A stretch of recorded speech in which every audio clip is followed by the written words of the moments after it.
I'm making New Orleans beignets. If you've never been to Cafe du Monde in New Orleans, well, you're missing quite a treat. So let's get started and make beignets on Darlene's table.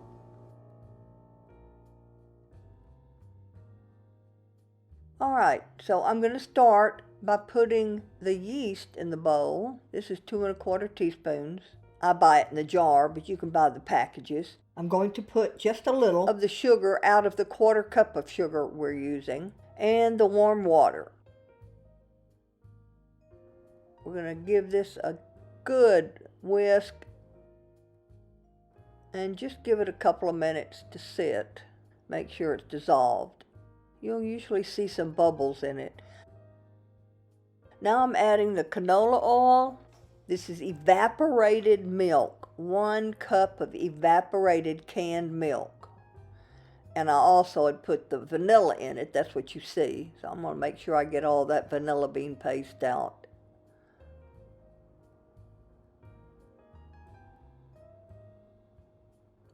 And the rest of the sugar. And this is the 1 large egg at room temperature. Now we're going to whisk this and combine all of it real well. Okay, I'm only going to add about 2 cups of the self-rising flour. And if you'll notice, the recipe does not call for any salt. Well, that's because there's salt in self-rising flour. I'm going to beat this real well, mix it well together before we add any more. I'm going to beat it till it's smooth. All right, now we're going to add more flour. Beat it in. This dough will be sticky even when all the flour has been added. Here's the rest of the flour.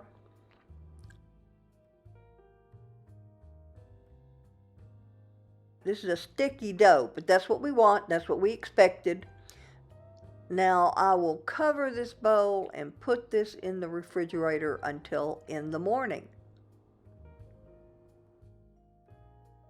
All right, here's our dough.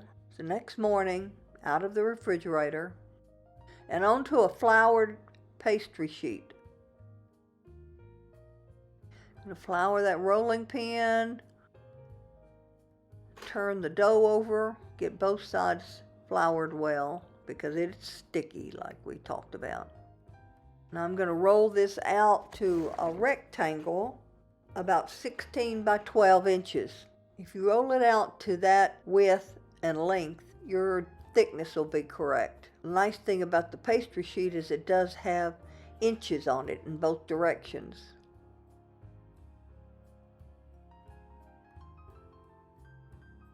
They do not have to be perfect squares by any means.